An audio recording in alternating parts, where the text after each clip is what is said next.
Hello, everyone. My name is 쉐인. I'm a fourth-year PhD student in Dublin City University. Firstly, I'd like to thank the organizers for their work in putting together this conference in such difficult circumstances. My talk aims to inject a new theoretical perspective into discussions surrounding translator and interpreter decision-making, specifically looking at the case of coordinators for international relations on the Japan Exchange and Teaching Program. A quick note that the study was supported by the Japan Foundation, a publicly funded body in Japan that aims to assist research into Japan and Japanese culture. So the presentation will be divided into 6 different sections. Firstly, I'll speak about the subjects of the study, coordinators for international relations on the Japan Exchange and Teaching Program, and the unique work circumstances in which they operate. I'll add a small section about my own experiences on the program, and then I'll move on to the main research question, which I wish to answer.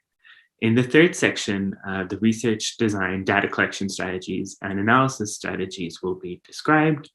And then in section 4, I'll discuss some preliminary findings from my study that enable me to support the theoretical framework, which I will present in greater detail in section 5. Finally, then, I will look at some avenues for further work.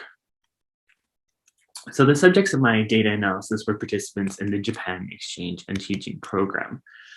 This is a government-run program in Japan, which was established in 1987 in order to internationalize particularly rural areas of Japan. Since then, it's brought tens of thousands of people from different areas all across the world to the country to work in schools, sports clubs, and government offices on contracts that last for 1 year and may be run as to a maximum of 5 years in total. It's important to note that the participants are usually younger, many of them college graduates, and this is reflected in the Japanese name of the program, which contains the word youth. So there are 3 different roles on the program. The vast majority of participants work as assistant language teachers, and they teach English and other languages to Japanese elementary school students, middle school students, and high school students. There's a very small number of sports exchange advisors which coach Japanese sports teams. And then finally, the group that I'm looking at comprises about 10% of the program, and they are CIRs who come from all over the world and work in Japanese local government offices in villages, towns, and cities all across the country. They're the only group who are required to speak Japanese before coming to Japan. So what did they do? As you can see from the slide, 96% of the 50 respondents to this survey carried out in 2009 answered that they engage in translation, and 82% said that they engage in interpreting, although the slide says interpretation. This was the language used in the survey. Beyond that, it's important to note that they engage in a number of other activities. 91% engage in events such as cooking classes or other such cultural-based events in their local communities. Sometimes they visit schools to share presentations in Japanese about their culture. They also engage in language teaching, but this is different from assistant language teachers. It's usually carried out in Japanese and geared towards adults, such as co-workers or people in elderly care facilities. Moreover, they engage in community assistance, which includes community interpreting. And you'll also see to the right that that they engage in managing sister city relationships between their host city and cities abroad, which includes kind of a diplomatic or international relations perspective to their work. So some further characteristics of CIRs. While we've seen on the previous slide that the vast majority of them engage in translation and interpreting, there's no translation test given to interviewees from English-speaking countries. There may be in other countries. There's also no requirement to have studied Japanese at degree level, although many of them have. You're simply required to have a degree in any discipline. And this obviously means then that there's no degree in translation required, although there is an optional translation bootcamp that CRs may attend if their local government office will pay for it while they are in their placement. So this raises questions regarding the professionalism of CIRs. Professionalism in translation and interpreting is a contested term. As you can see on the slide, professionals may be said to be those who are registered with professional bodies, are adequately trained, or a professional may adhere to a code of ethics, or the most basic definition that a professional is simply one who is reimbursed for their work. The group that I am studying only satisfies the conditions surrounding reimbursement. CIRs, however, are not solely involved in translation and interpreting, but also a number of other roles. When asked to offer 5 keywords which they identified with the work of the CIR, 30 of 33 respondents to an online survey given by me in 2017 said translation. 23 of the 33 said interpreting. The third most popular answer was diplomacy, with 25% of respondents saying that they identified this term with their work. Separately, in a different questionnaire, when asked how they would explain what they do to a grandparent, almost half of respondents stated that they are a local government worker or a civil servant. So what we can see from this is that CIRs identify with a number of different roles as demanded from them by a number of different task masses. The local government employer may request a CIR to carry out any of the aforementioned tasks at any time. In addition, in their capacity as a civil servant, they're required to serve the local citizens who come to them seeking help. Those tasking them with a T&I assignment require that the CIR provides the best translation or interpretation possible. And JET program coordinators may try to hold the CIR to account for internationalizing their local agency or engaging in the diplomatic responsibilities with which they are tasked. This means then that CIRs as agents are subject to agency. Opinion on what constitutes a definition of agency seem to be quite uniform to me and quite close to what you would think someone not in the field would imagine it to be. While there are many definitions of the term from within translation and interpreting studies, I've chosen a definition from linguistic anthropology that I like for its ontological foregrounding of the sociocultural aspect of agency, which I think is important in the case of my group. So the decision to explore CIR ethics in the first instance came from my own experience as a CIR. I spent 3 years on the program in Japan working for a local government office, and at this time I noticed how other CIRs struggled with ethical questions, particularly in balancing their role as a loyal and faithful employee, while also being a translator and interpreter who wishes to remain faithful to a particular text. This spurred my interest in the field of translation and interpreting ethics. But why are CIRs interesting from the perspective of ethics? Well, they're largely non-professional in their practice, but they operate in highly formalized contexts. Despite those formalized contexts, they are not subject to codes of practice. They're strictly beholden to a boss, yet as civil servants and diplomats, their imperative can be to the representation of numerous interested parties at any one time. This means that their identity is not explicitly that of a translator in all situations, and their agency is potentially subject to controls by a number of different groups. So with that said, then the aim of the presentation is to offer a potential theoretical framework to analyze decision-making in translation and interpreting by this group of practitioners, CIRs, which is cognizant of the network of agents which surround them and the agency with which they operate and their varying levels of professionalization. So a quick note on research design and data collection. Methodologically, the study blended online and offline ethnography, borrowing in its online methodology from the work of Robert Kozinets in methnography. And this was then complemented by offline ethnographic strategies focus groups and interviews specifically in my case. So as I've said, the study used an iterative ethnographic research design to examine the challenges faced by CIRs over the course of their practice. This was done through 3 main data collection phases. The first was an ethnographic study of an online forum populated by currently practicing and former CIRs. Of the hundreds of threads on the forums, those with relevance to the domains of translation and interpreting were isolated. This came to 51 in total. 5 pages per thread were selected randomly from each of these threads, and posts were analyzed via an inductive thematic analysis leveraging Faraday and Murray-Cochrane's approach to thematic analysis.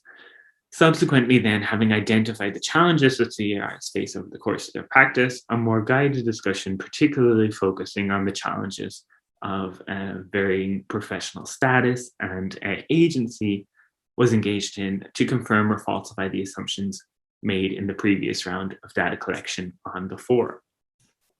So then finally, in interviews, the ethical census of CIRs were elicited through the use of Likert scale responses, asking to what degree CIRs would agree or disagree with certain normative statements about the role of a translator or interpreter. Finally, then, CIRs were asked how they would act in certain ethically challenging scenarios to see how they perceive they would behave when these situations arise in their actual practice. So a quick note on some preliminary findings then. Regarding CIR agency, it was limited in a number of different ways, as is shown on the slide. However, what is important to remember here is that their agency was ultimately found to be limited in large part by their immediate bosses. For other groups, so local residents, the commissioners of translations and interpretings that are outside of their local placements, the lack of access that they had to CIRs meant that they had less opportunity to limit their capacity to act. Then regarding professionalism, CIR is largely identified as non-professional, although this was by no means universal. The majority of participants did not have degrees in translation or interpreting. However, a small number, it was 5 in total, did have degrees in translation specifically, and there was no individual who had a degree in interpreting studies. So, in approaching a theoretical framework to analyze the ethical decision-making of CIRs, it was necessary to understand 3 key factors. CIR agency is limited by numerous groups, although primarily by their immediate coworkers. Most CIRs have no previous experience in TNI. They're not attached to any TNI association. None are beholden to codes of practice, although some do have academic training in the form of degrees. CIRs are required to carry out a number of tasks, or in other words, to occupy a number of different identities through the course of their practice, including translator, interpreter, employee, civil servant, or diplomat. This led me to role identity theory. This theory posits that the self is composed of various identities. The likelihood that a particular identity will be leveraged at any particular time is called its salience, and this is determined by the commitment that you have to it. So in simpler terms, if I am more committed to an identity, the more likely I am to prioritize the roles and tasks associated with this identity. So let's say I am a father and I asked to work on the weekend, but I promised my daughter I would go to her soccer match. A clash occurs between my identity as a parent and as an employee. In this instance, I have to make a choice between the salience of those identities and then decide what to do based upon salience. So salience is determined by commitment, the number of relationships maintained by an identity and the depth of those relationships. A father prioritizing the network of relationships maintained by doing overtime at work will balance this with the depth of their relationship with their daughter and family, And then it may mean that they chooses not to work on the weekend and attend the game. Identity theory places these struggles at its heart. So role commitment is the depth of relationships and the expanse of the network of relationships associated with an identity.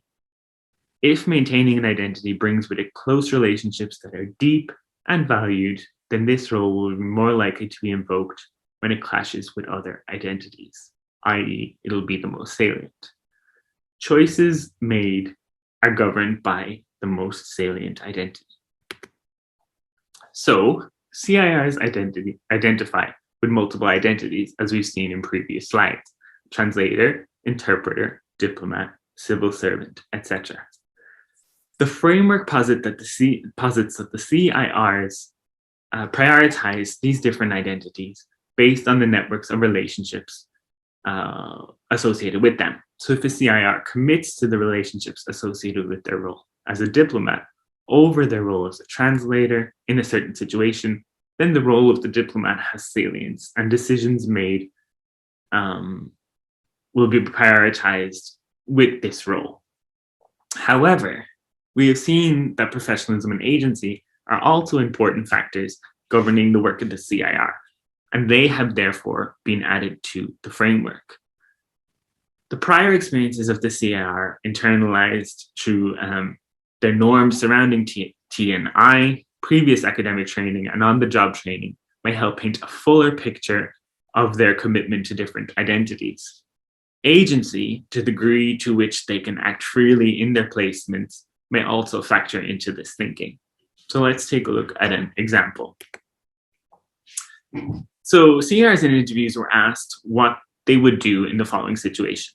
A non-Japanese speaker comes to their office to get information about different services.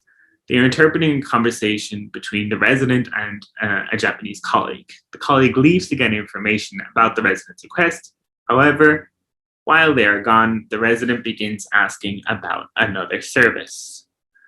This slide shows two different responses. Respondent 1, a graduate from a translation program, believes strongly that they were an interpreter first, and their role was simply to interpret.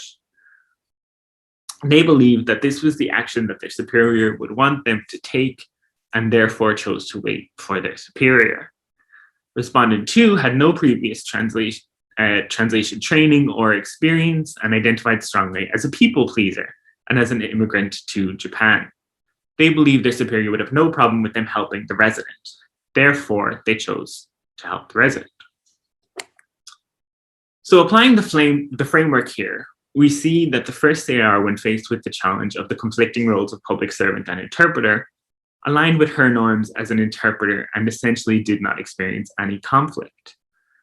Waiting for the coworker to come back does not bring with it any conflicts of agency, either with the coworker or the local resident, as she believes this is what the coworker would want, and either way, the resident gets their answer. Therefore, allows the CIR to maintain all her relationships at the same time, freeing her up to prioritize the identity she identifies with most, that of the interpreter. For the respondent, too, they experience the question as a conflict between their agent identity as an immigrant and translator, or interpreter in this instance. For them, they wish to be seen as helpful, and this is what they prioritize. This does not clash with their coworker and adds to their network of relationships surrounding the immigrant identity, the ultimate identity afforded salience here. So having walked you through the framework, I'll now look briefly at some future steps surrounding this research. So the framework provides a method to assess decision-making in translation and interpreting. Speaking specifically about CIRs, while the study includes data around CIRs' perceptions of what they would do in ethically challenging situations, participant observation could give a fuller picture about the rules with which they operate and would be compatible with an ethnographic methodology. By expanding the potential factors that influence a specific translator's role, salience, and commitment, this framework may also easily be employed in a wide range of different situations and contexts. Here are some sources consulted in today's talk. Thank you for listening. and enjoy the rest of the conference.